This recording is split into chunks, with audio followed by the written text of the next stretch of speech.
welcome to Great British Ghosts. In this new series, I'm going to be travelling around the country to discover some of the most haunted places in Britain.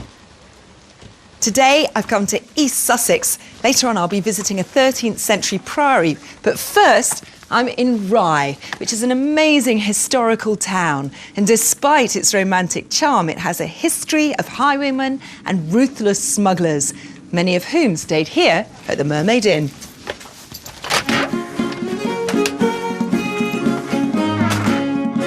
The Mermaid Inn is one of the oldest and reputedly most haunted inns in Britain. It sits in the heart of the old town of Rye, down on the Sussex coast, and literally oozes history.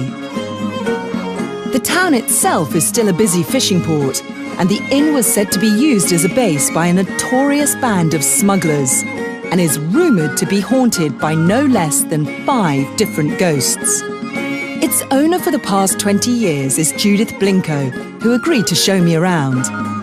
We have many, many guests who stay purely hoping to see ghosts. And I always think it's the people who are coming not to expect ghosts that seem to see them, opposed to those just sitting in wait. And this is one of our most interesting rooms, where there's been a lot of paranormal activity.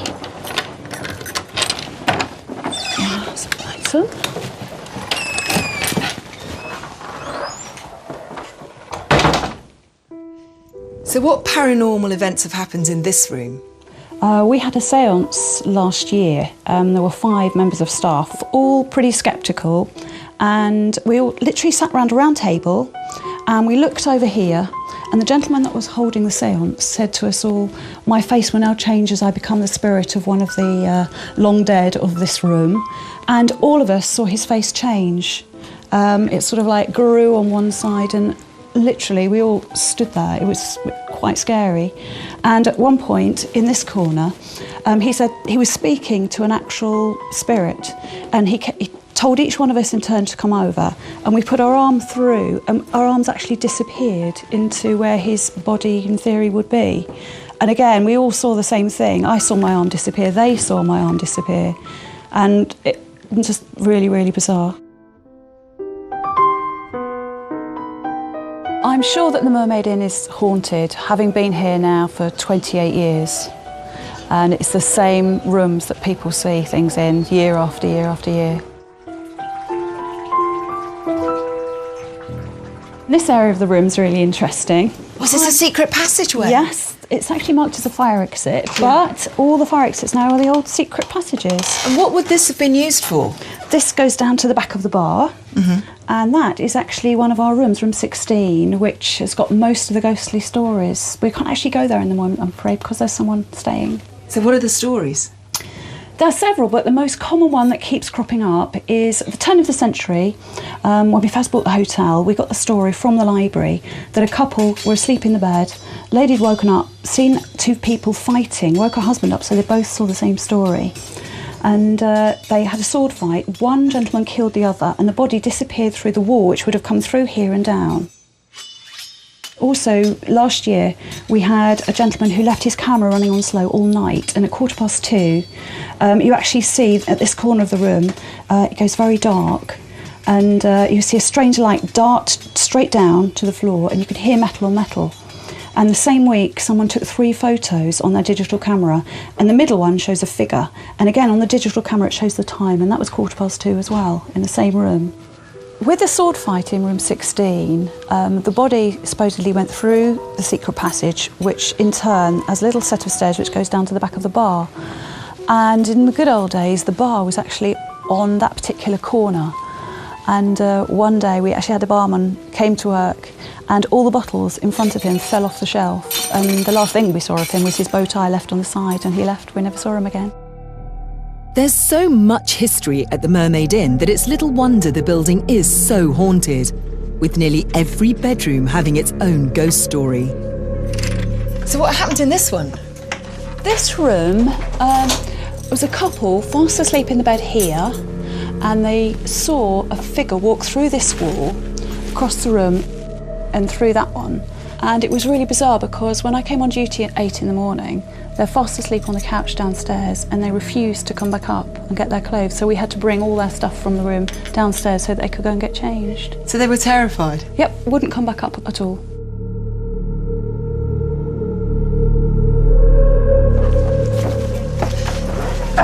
So Judith, what's it like to work in a place that is renowned for having so many ghosts? I was a little bit spooked, obviously, to begin with, but I've never had what I would class as a really bad feeling. I can quite happily turn up in the morning or work late at night and just not have that spooky feel. The hairs don't stand up on the back of my neck or anything like that, really. I'm quite pleased that the Mermaid Inn is haunted. It adds a little bit more character to the building. People so want to know about ghosts, and if this helps and it helps staying here and people do enjoy staying here, why not?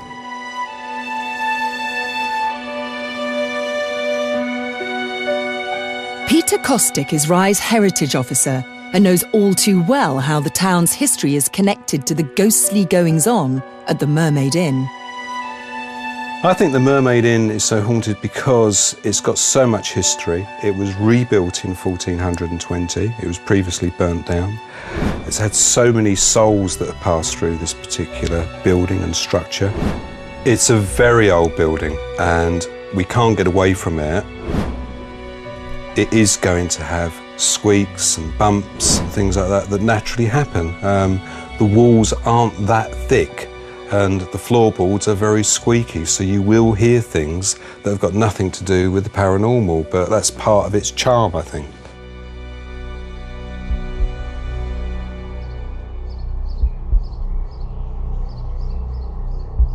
The Mermaid Inn has had a checkered history, and in the 17th century was home to the notorious Hawkhurst smugglers gang.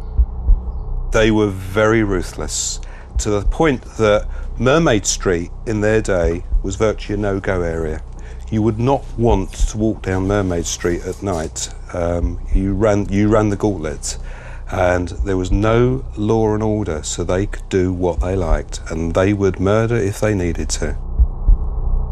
So Peter, how do you think all this smuggling history has manifested itself in the haunting of the Mermaid Inn? One of the stories that always tend to crop up is the servant girl who was in the Mermaid Inn and was murdered by members of the Hawkhurst gang because they felt she had betrayed them, and her boyfriend was a member of the Hawkhurst gang, but actually she hadn't. And that particular apparition does actually show itself to some of the guests in some of the rooms that they've seen when they've actually stayed here. Well, the Mermaid Inn is certainly full of fascinating history and ghosts, and a lot of that is connected to smuggling. Now, if those smugglers were caught, then they were carted off to the town jail, which apparently is quite an eerie place to visit after dark. In fact, it's said that the local jail is the most haunted place in all of Rye. So naturally, it sits right next door to the town's graveyard.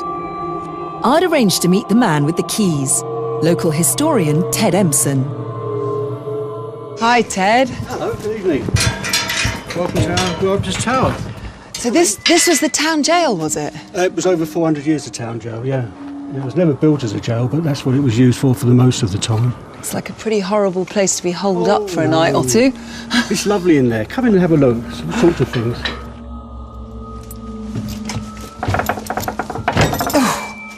Gee, that is a big door. Yep. You can go first. The tower was built in 1249. It was turned into a prison in the 1400s. It was a prison for 400 odd years. And what sort of people would have been prisoners here?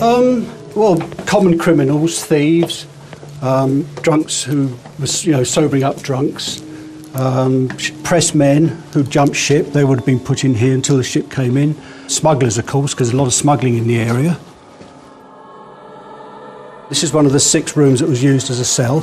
And how many people would they chuck in here? Anything up to 6 at a time when it was busy. So standing room only? Absolutely, yes. Of course, you could probably have sat against one of the walls and got a bit of sleep.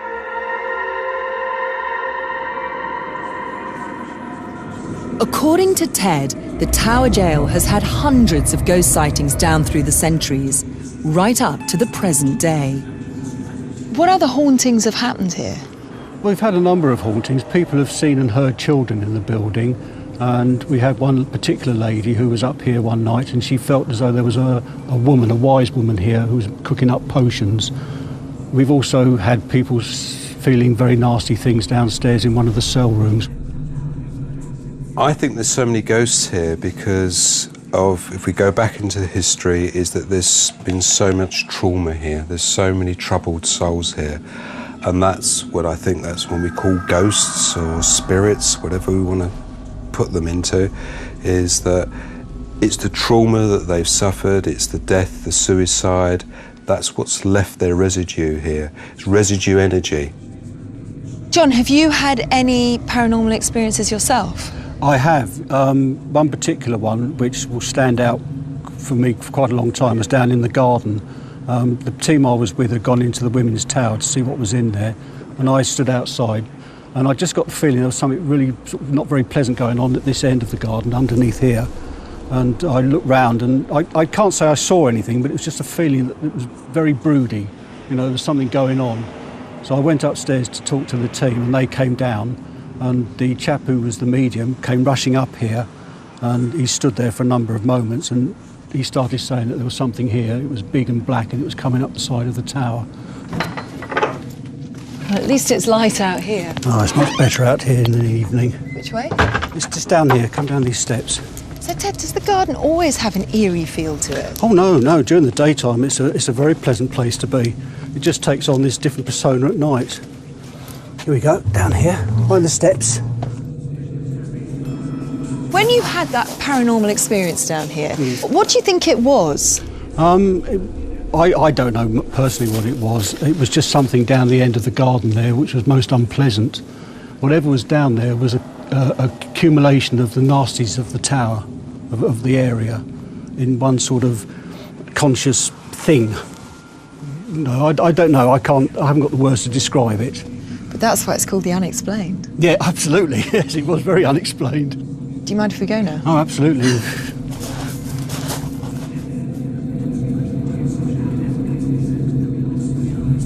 Well, Rye really is a fascinating place, and almost every building is like a historical picture postcard.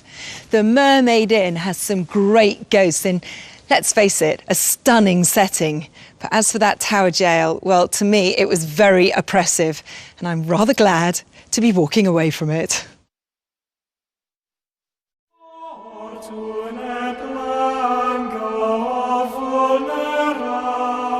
This is Michelham Priory near Hailsham in Sussex, and as you can see, it's a gorgeous building.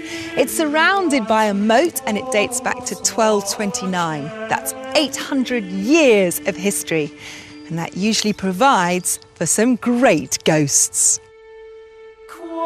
Michelham was originally founded as an Augustine priory back in the 13th century, but the building you see today was largely rebuilt in the Victorian era after a series of fires. It has a reputation for being one of the most haunted places in Sussex, and one of the Priory's official guides, Roy Le Croisette, agreed to introduce me to some of the ghosts. They didn't live here, down here. Michaela, welcome to the Prior's room. This room is reputed to be the most haunted in the building. Some people are absolutely terrified of this room. Now, we're going to go into and have a look in this corner, and let me tell you a little story. One day I came in here and I saw a little girl there, something between the ages I would think of about 6 and 10. And we had a little bit of conversation from there. She said, "You're not coming any further, please." I said, "OK, I respect what you said." She said, "But later on, we will meet again, I hope." I said, "So do I." And then she just disappeared. There was nobody there. This little girl, I think, had a very unhappy childhood, and she was desperate, that's the way I pick it up, and she was desperate for somebody that she could talk to, and I happened to be the lucky person.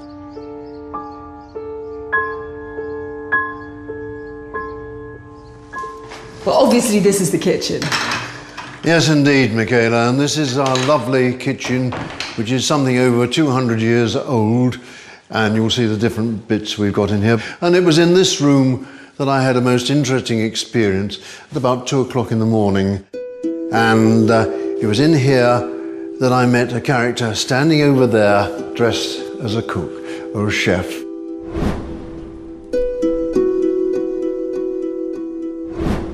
And the first thing I noticed was that he had a nice long knife, about that end long, and one end was slightly scooped, and he was working on a piece of meat on the spit down here, and he was cutting out the bad bits and chucking them away, and I thought that was very nice of him. And we got talking, and amongst other things, he said yes. He said, of course, he said, this is hard work.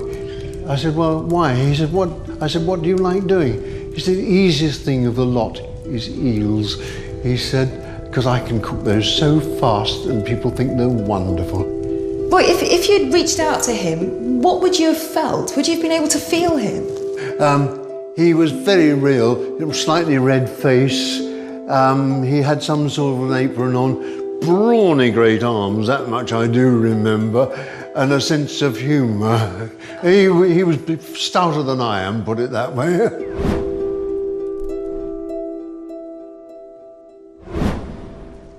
But it's not just the guides that have seen ghosts. Paranormal investigator Clint Davey has spent many nights at Michelham and believes that it is haunted. Well, we've had a few paranormal experiences here. Part of our group that we were in, been here on 3 separate occasions. And we were just drawn to the place from hearing what other people had experienced here. Particularly one point of interest is at the entrance to this place, the gatehouse. And there are talks of a grey lady that is supposed to be seen staring into the moat, looking for her daughter that either vanished or drowned. And the story is that she killed herself and a small dog. So one particular evening we were setting up our equipment in the gatehouse. A vital piece of equipment had been left behind, so it was left to me to go and fetch this piece of equipment in the house. And it wasn't until I got outside of the gatehouse I realised that it is quite dark, so I started to run. And it wasn't until I started to run, it actually sounded like a small dog, or like a terrier, was chasing me back to the house, and it spooked me quite a bit that a lot of the crew found it quite funny when I arrived and tried to explain that I'd been chased by a dog that wasn't there. So that was quite interesting. And the dog definitely wasn't there, you checked? It definitely wasn't there, no, but it was almost too good to be true that I felt as if something had run in and was chasing me, but it was dark and I was too scared to look behind. There was another occasion in the music room, and as we walked in there was, we found a nice spot in the room, 4 of us stood together, just lights off, trying to see what we could pick up, if there's anything we could find. And the best part of this, I didn't actually see this, but 2 other people in my group could back it up and say they saw it themselves. It was a full moon, and it was putting shadows through the leaded windows onto the fireplace. And it was at that point where 2 of them jumped at the same time and noticed a shadow on the fireplace coming from outside of a man in a tall hat that seemed to go past the window, and the fact that they both saw it at the same time and could back it up was quite fascinating. This is the actual footage that Clint's paranormal group shot that night. There is something moving in front of the lens, but is it part of an outline of a ghost or just a piece of fishing wire?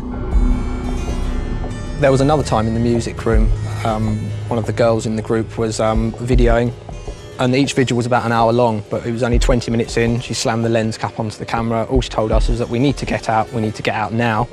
Of course, spooked, we all got outside, and with a shaking hand she drew a picture of a face that she saw quite close by her, which seemed to be a man, and all she could make it was the top of an airman's uniform, and she even described the colour as brown.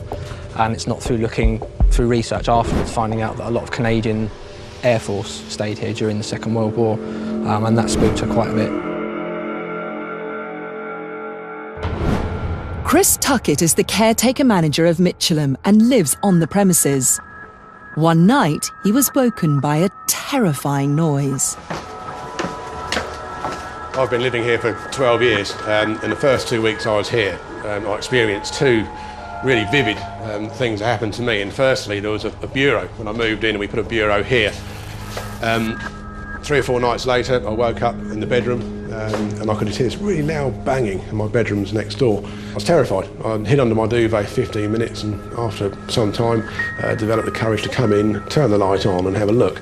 And walked over and it looked like the bureau had moved, but just a couple of feet, until I looked at the floor and there was a huge figure of 8 scratch which came out and came back on itself. And that really, really freaked me out. I've got to be honest with you, I've been here 12 years now. That first 2 weeks was awful, really was. I'm a local guy, I'm not scared of the dark, and I never used to believe in ghosts.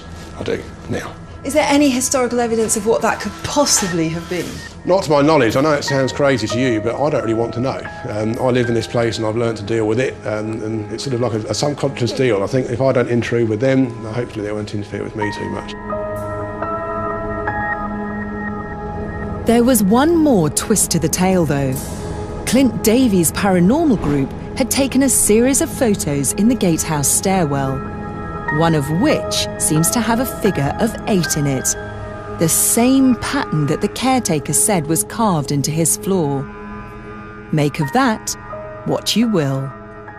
Well, that's it from Sussex. We visited 2 stunning places, Michelham Priory and the Mermaid Inn in Rye. Both have had fascinating histories and some great British ghosts.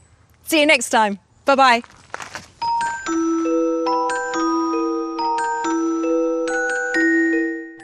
Recounting Himmler's plans to realise Hitler's vision of a pure Aryan Germany, it's Into the War Zone with the world at war in half an hour, after the haunted pub crawl continues with more great British ghosts. New to yesterday. Next.